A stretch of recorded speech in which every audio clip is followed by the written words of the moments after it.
بسم اللہ الرحمن الرحیم۔ السلام علیکم ورحمۃ اللہ وبرکاتہ۔ آج ہم بات کریں گے ڈائبٹیز پر۔ ڈائبٹیز ایک ایسا مسئلہ ہے جس کو بہت سارے پاکستانی سفر کر رہے ہیں، بلکہ آل اوور دی ورلڈ، ساری دنیا میں یہ بہت زیادہ ایک پرابلم کریٹنگ ایشو ہے کہ یہ بہت زیادہ لوگ اس کو سفر کر رہے ہیں۔ تو آج ہم بات کریں گے ڈائبٹیز پر، جس کو پنجابی میں ہم عام زبان میں ذیابیطس یا شوگر کہتے ہیں۔ سوال پیدا ہوتا ہے یہ کیوں ہوتا ہے؟ اصل بات یہ ہے کہ ہمارے جسم میں ایک پنکریاز ہے جس کو اردو میں لبلبا کہتے ہیں۔ اس کا کام خون کے اندر گلوکوز کی مقدار کو نارمل رکھنا ہے۔ اس مقصد کے لیے پنکریاز جو ہے وہ خاص قسم کی رطوبت سیکریشن جو ہے وہ خارج کرتا ہے، جس کا نام انسولین ہے۔ انسولین گلوکوز کو سیل کے اندر داخل کرتی ہے تاکہ جسم کے سیلز کی غذا بن سکے۔ اگر انسولین کی مقدار کم ہو جائے تو خون میں گلوکوز کا تناسب بگڑ جاتا ہے اور یہ پھر پیشاب کے راستے خارج ہونا شروع ہو جاتی ہے۔ میں ہوں سیالکوٹ سے ڈاکٹر عبدالحی۔ 0315809506 تو جب پیشاب کی مقدار بڑھتی ہے، پیشاب میں گلوکوز کی مقدار بڑھتی ہے، تو اس کے باعث جسم سے پانی کا اخراج بڑھ جاتا ہے اور پیشاب بار بار آتا ہے، اور پیشاب کے بار بار آنے سے سوڈیم پوٹاشیم وغیرہ کا اخراج ہوتا ہے۔ جب سوڈیم اور پوٹاشیم کا اخراج ہوتا ہے، یعنی ان نمکیات کا اخراج ہوتا ہے، تو اس سے کمزوری آتی ہے، پٹھوں میں درد ہوتا ہے۔ جب گلوکوز خلیات میں جذب نہیں ہوتا تو خون میں اس کی مقدار بڑھ جاتی ہے، تو بہت سے مسائل پیدا ہوتے ہیں۔ جسم کے دیگر اجزاء، پروٹین اور چکنائی بھی گلوکوز میں تبدیل ہونے لگتی ہے۔ اس طرح جسم گلوکوز کا کارخانہ بن جاتا ہے۔ جسم میں انسولین نہ ہونے کی وجہ سے گلوکوز ضائع ہوتا ہے، جزو بدن نہیں بنتا، جسم کمزور ہونے لگتا ہے، تھکاوٹ ہونے لگتی ہے، آہستہ آہستہ چربی ضائع ہونے لگتی ہے، پٹھے ضائع ہونے لگتے ہیں، مریض ہڈیوں کا ڈھانچہ بن جاتا ہے۔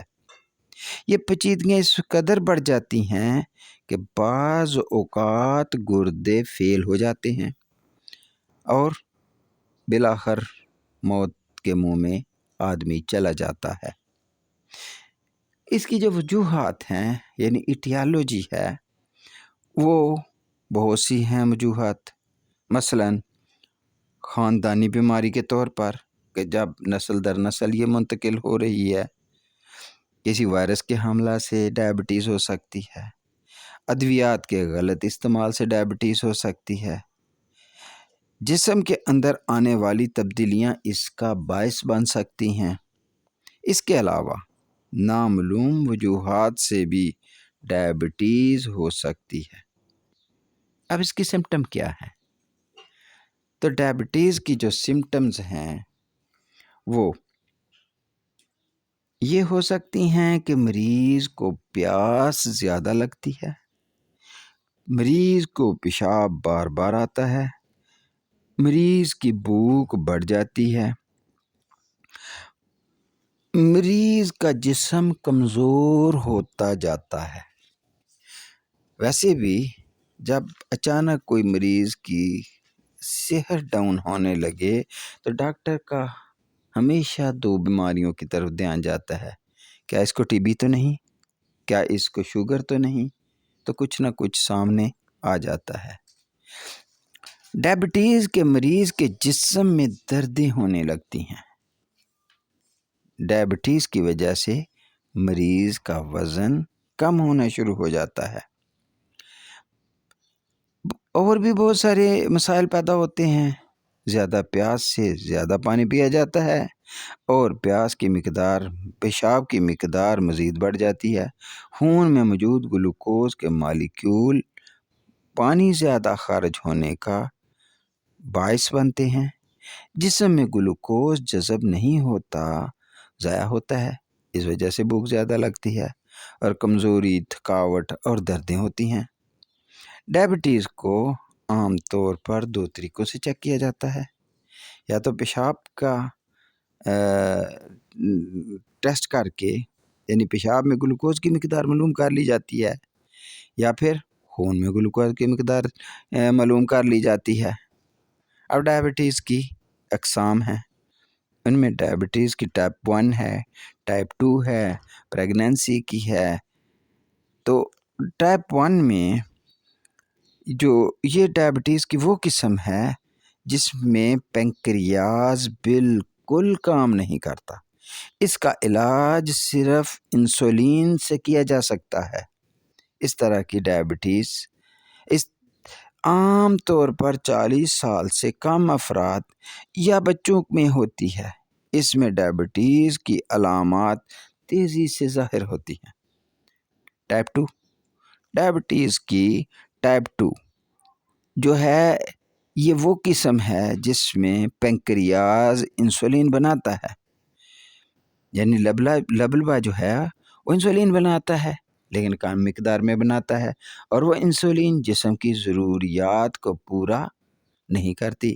اس طرح ڈائبٹیز میں انسولین اور اس کے علاوہ ادویات کا استعمال کیا جاتا ہے، اور اس طرح مرض 40 سال سے زیادہ عمر کے افراد کو ہوتا ہے۔ اس طرح افراد کا وزن عام طور پر نارمل سے زیادہ ہوتا ہے۔ اس طرح کی ڈائبٹیز میں علامات آہستہ آہستہ ظاہر ہوتی ہیں۔ اس طرح کی ڈائبٹیز ایک وقت میں خاندان کے کئی افراد کو ہو سکتی ہے۔ پریگنینسی کی ڈائبٹیز، پریگنینسی کے دوران عورت میں ہارمون کی تبدیلیاں آتی ہیں۔ اس تبدیلی کے باعث ڈائبٹیز کی حالت پیدا ہوتی ہے۔ اس صورت میں اس کا علاج بہت توجہ سے کیا جاتا ہے، کیونکہ اس کا علاج ماں اور بچے دونوں کے لیے ضروری ہے۔ پریگنینسی کی ڈائبٹیز کی وجہ سے بچوں میں پیدائشی نقائص پیدا ہو سکتے ہیں۔ اس کی ڈائبٹیز بعض اوقات پریگنینسی میں خود بخود ختم ہو جاتی ہے۔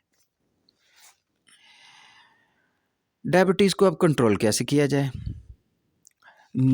شوگر کے مریض جو ہیں، ان کو میٹھی اشیاء بند کر دینی چاہیے۔ روزانہ سیر کا معمول بنائیں، کیونکہ چلنے پھرنے سے صحت میں بہتری آتی ہے، شوگر کے انجذاب میں بہتری آتی ہے، اس کا لیول کم ہوتا ہے۔ اس کی تدابیر کے باوجود خون میں شوگر کی مقدار نارمل نہ ہو تو اس کا مشورہ کیا جانا چاہیے۔ ڈائبٹیز کے بارے میں کہا جاتا ہے، آج تک اس کی کوئی دوا ایجاد نہیں ہوئی جو اس مرض کو ختم کر سکے، بلکہ ایسی ادویات ہیں جن سے صرف شوگر کو کنٹرول کیا جا سکتا ہے۔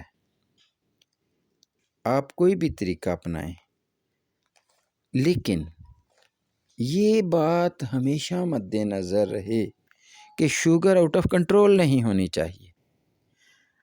کسی بھی طریقے سے، مینجمنٹ سے، واک سے، ڈائٹ پلان سے، کسی بھی طریقے سے آپ اپنا علاج کرنا چاہیں، شوگر کو کنٹرول کرنا چاہیں تو کر سکتے ہیں، مگر اس کی سب سے بڑا معاملہ، سب سے بڑا معیار جو ہوگا وہ یہی ہوگا کہ شوگر کنٹرول سے باہر نہیں جانا چاہیے۔ اگر شوگر کنٹرول سے باہر جا رہی ہے، بڑھتی جا رہی ہے، تو سمجھ لیجئے کہ آپ کا جو پلان ہے وہ ناکام ہے، اس کو ریوزٹ کرنے کی ضرورت ہے۔ جب اس کو ریوزٹ کریں گے تو آپ کے سامنے اس کی جو مسٹیکس آپ کر رہے ہیں وہ آ جائیں گی۔ جب وہ آ جائیں گی تو انشاءاللہ اس کو حل بھی کر لیں گے۔ تو اس لیے جہاں چینی سے پرہیز کیا جاتا ہے، وہیں چینی سے متعلقہ بنی ہر چیز مریض کو بند کر دی جاتی ہے، کیونکہ چینی سے بنی یعنی شوگر سے بنی ہر چیز جو ہے وہ اس مرض کو بڑھاتی ہے۔ تو یہ جب یہ مرض بڑھتا ہے تو ہر علامت میں سامنے جب شدت آتی ہے تو مریض تکلیف میں چلا جاتا ہے۔ تو پھر اس مرض کو کنٹرول کرنے میں بھی دقت ہوتی ہے، لہٰذا اس کی مینجمنٹ کی طرف بھی توجہ دینا لازمی ہے۔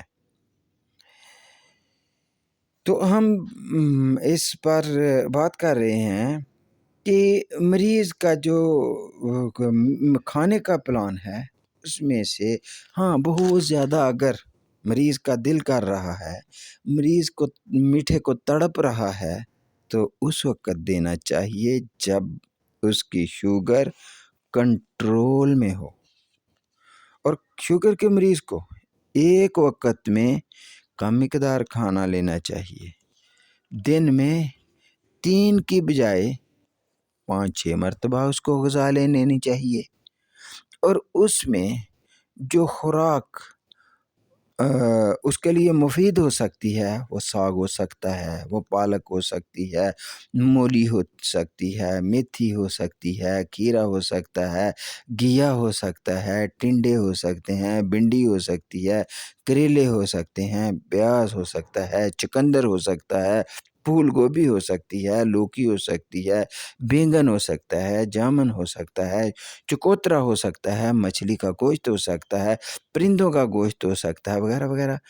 اور بھی اس کے علاوہ گندم، جو، مکئی، چاول، آلو، مٹر، چنے، لوبیا، دالیں، ان کا استعمال محدود حد میں ہونا چاہیے، کیونکہ جب شوگر بہت زیادہ بڑھ جائے تو یہ بھی اس کے کم کرنے میں رکاوٹ پیدا کرتے ہیں۔ اس لیے ان چیزوں کو روک لینا چاہیے بڑی شوگر میں۔ جب کنٹرول میں آ جائے تو پھر یہ احتیاط کے ساتھ محدود حد تک ان کا استعمال کرنا چاہیے۔ یعنی یہ سمجھ لیں کہ یہاں آ کر پیلی بتی جو ہے، یلو لائٹ جو ہے وہ روشن ہو جاتی ہے، اس کے بعد آگے تو سرخ بتی ہے نا، وہ ریڈ لائٹ ہے۔ ہر قسم کی مٹھائی، میٹھے پھل، چینی سے بنی اشیاء، یہ ہمارے حلوے اور یہ ہماری مٹھائیاں، یہ سب کچھ بند ہونی چاہیے اور سختی سے بند ہونی چاہیے۔ کسی وقت اگر مریض کی شوگر کنٹرول میں ہو اور وہ بڑا تڑپ رہا ہو کہ مجھے ضرور دیں، تو اس وقت تھوڑی سی مقدار دے لیں کہ مریض کو بھی مطمئن کرنا ہے، تو انشاءاللہ